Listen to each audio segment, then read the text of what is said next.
Bismillah, walhamdulillah, wa salatu wassalamu ala rasulillah, assalamu alaikum wa rahmatullahi wa barakatuh. Yesterday, Sheikh Tahir Wyatt was on the Young Smirks podcast with John Fontaine, and he finally responded to some of Daniel Haqiqatjou's criticisms regarding Yaqeen Institute, which Sheikh Tahir is involved with. So I wanted to make this video because a lot of us are watching these things play out, but I in particular, I have a relationship with all of these brothers. I love Sheikh Tahir for the sake of Allah. I love Daniel Haqiqatjou for the sake of Allah. I've had them both on my channel. I think that they both have so much to offer the ummah. And I'm very saddened by how this is playing out right now, because people are taking stuff that Sheikh Tahir said and they're using it to call Daniel a liar, that he's academically dishonest, that he should be left, boycotted. So I want to be as objective as possible. As I said, I love both of these brothers. So I think the best way to go about doing that is to really take a look at this one main criticism that I'm finding, and it has to do with Daniel taking out the word if in one of his articles when he was quoting an author. And I want to look at that particular article, try to understand it, try to look at what Daniel said, and evaluate the criticisms with the reality of how I see it. And I ask that Allah guide me to be objective, that Allah guide me to say what's true. My understanding of Yaqeen Institute is they publish these articles for people like me, just your average Muslim who might want to read about a topic. They might have a certain doubt, and Yaqeen is there to address any of those doubts, to give them certainty in their religion. So this particular article is about human evolution.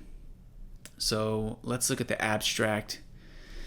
At the end it says, this paper determines that the classical orthodox stance on Adam and Eve is that they were created without parents and that all humans on earth today are their descendants. It then explores the potential of the methodological stance of tawaqquf for traditionally minded Muslims who hold this view to at the same time accept, or at least be tolerant of, the scientific account of human evolution.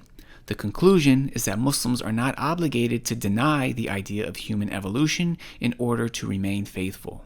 I'm not going to read every single sentence to you. If you want, you can go and read it yourself. It's actually not that long of an article, but I do want to, just as your average Muslim, this is for your average Muslim, share some of my thoughts. So the way I see it, one of the main attacks against Islam nowadays are regarding science, regarding Western academia.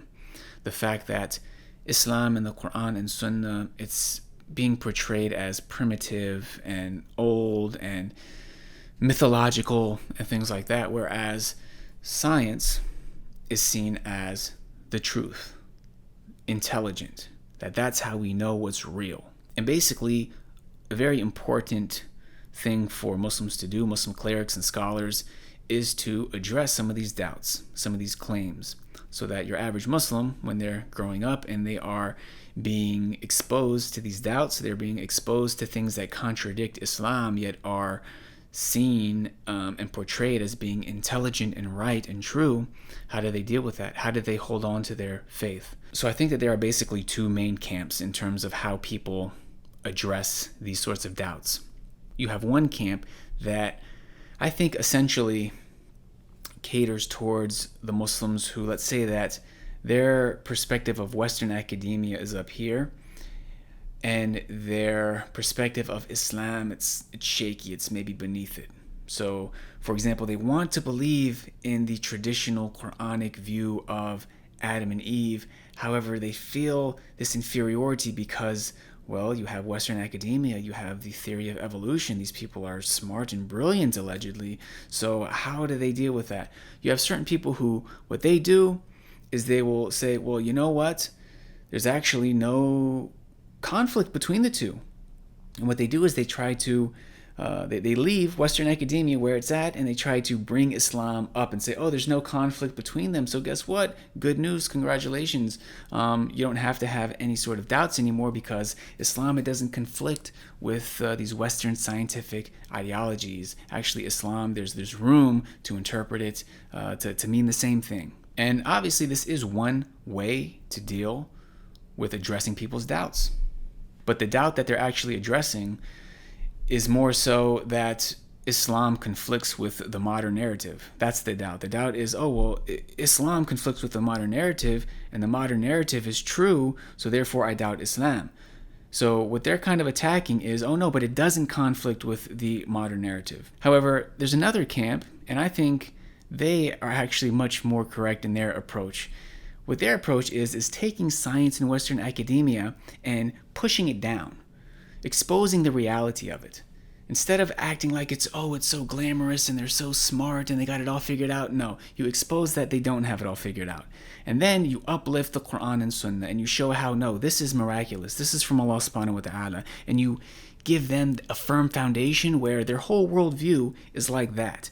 At the very top is the Quran and Sunnah, and there's nothing even close. Nothing can compete with that. I think that is the right way to go if you really want to address people's doubts. So right off the bat, when I read this abstract based on the last sentence, the conclusion is that Muslims are not obligated to deny the idea of human evolution in order to remain faithful. It seems like this is that first category. This isn't necessarily about destroying this idea of evolution and showing how absurd and wrong it is, and uplifting the Quran and Sunnah and showing how that is far superior in terms of where you derive your knowledge of history and of everything from, because it's from Allah subhanahu wa ta'ala.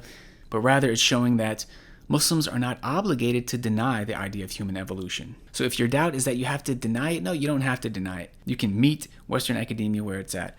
That's just my honest perspective of it as a lay Muslim reading this article. And this basically seems to lay out the evidence from the Quran and Sunnah. Near the end it says, it is safe to say that the idea that Adam and Eve were directly created and were ancestors for all human beings living on the earth in later times is something that has never been called into question by pre-modern Sunni scholarship, and that this assumption accords with the apparent meaning of the texts of the Quran and Sunnah. This then can be regarded as the classical Orthodox Sunni position on the matter. The rest of the paper will take this to be the case and will not challenge it. Does this conclusion, however, conflict with the prevailing scientific account of human evolutionary origins? Since belief in the existence of two specific people called Adam and Eve, for traditionally minded Muslims, rests squarely upon the revealed texts, some scientifically minded critics of this belief describe it as mythology. They often use the term pejoratively, and no doubt the word itself offends the sensibilities of some believers. We should bear in mind, however, that the term myth merely refers to the idea that some person or event is known to us only by way of a passed down narrative and not by way empirical evidence. It does not say anything about the actual truth value of the claim made about that person or event.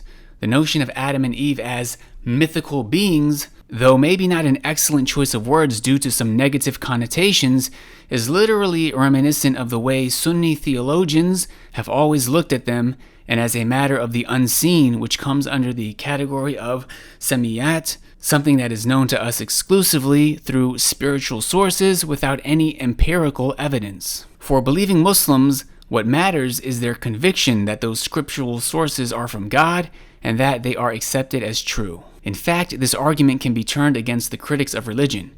It could be argued that Adam and Eve are mythical in the sense that belief in them rests solely upon a person's acceptance of the divine origins of the texts that speak about them.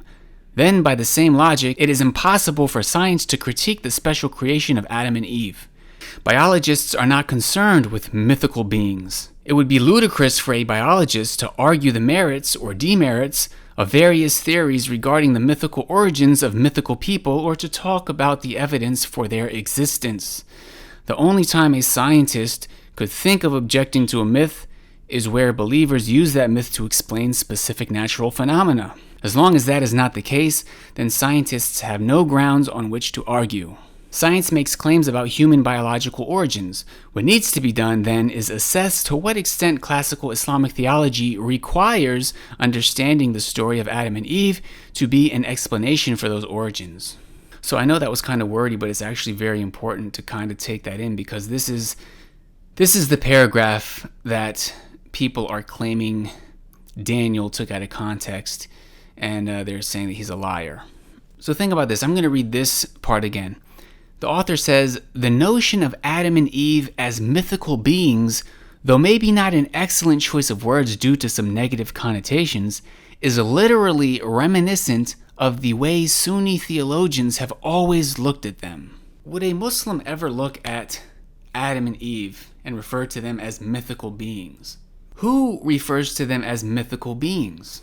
They are the non-Muslims, the Western intellectual academics. They are the ones that would use that sort of a language. So what are we doing here? Again, it's trying to bring Islam up to Western academia. The notion of Adam and Eve as mythical beings, though maybe not an excellent choice of words due to some negative connotations, is literally reminiscent of the way Sunni theologians have always looked at them. So you see how the author, it's trying to appeal to Western academia. Oh, you guys think that Adam and Eve are mythical beings? Well, technically, Sunni theologians have always looked at them like that. I mean, he doesn't even say that this is not a good choice of words. This is a bad choice of words because it has a negative connotation. It has negative implications. He says, maybe not an excellent choice of words due to some negative connotations. So here's the sentence where Daniel took out the word if. Okay, so let's just read it. In fact, this argument can be turned against the critics of religion. If it could be argued that Adam and Eve are mythical in the sense that belief in them rests solely upon a person's acceptance of the divine origins of the text that speaks about them, then by the same logic, it is impossible for science to critique the special creation of Adam and Eve. Now, please tell me if I'm wrong, okay? I could be wrong. But the way that I see it, to be honest, I don't think Daniel should have taken out the word if, because it is giving people the option of claiming he took something out of context. But it seems pretty clear to me that the author, he did himself argue that the notion of Adam and Eve are mythical beings and that it's literally reminiscent of the way Sunni theologians have always looked at them. Now, granted, the author, he tries to define what he means by mythical, but I don't see how Daniel took that out of context, because he left that in. If it could be argued that Adam and Eve are mythical in the sense that belief in them rests solely upon a person's acceptance of the divine origins of the texts that speak about them, then by that same logic, it is impossible for science to critique the special creation of Adam and Eve. So the author, he agrees that that term mythical has some negative connotations, but in terms of how he's defining it, he is saying that, he is using that language. So, like I said, I don't think Daniel should have taken out if, but if you read the article, I don't see how Daniel's lying. I definitely don't see how he's lying. All right, so the next section is titled Theological Implications for Human Evolution. I'm not going to read this whole thing to you, but it just really seems like the author is trying so hard to see how can we interpret Islam, how can we interpret the Quran and Sunnah and make it not so confrontational with Western academia. Not that Western academia is insufficient, it is flawed, it is weak, it is nothing in comparison to the book of Allah subhanahu wa ta'ala, the Sunnah of the Prophet alayhi salatu wasalam, but rather, what is this common ground? How can we sort of rethink some of the traditional views of Islam to fit the modern narrative?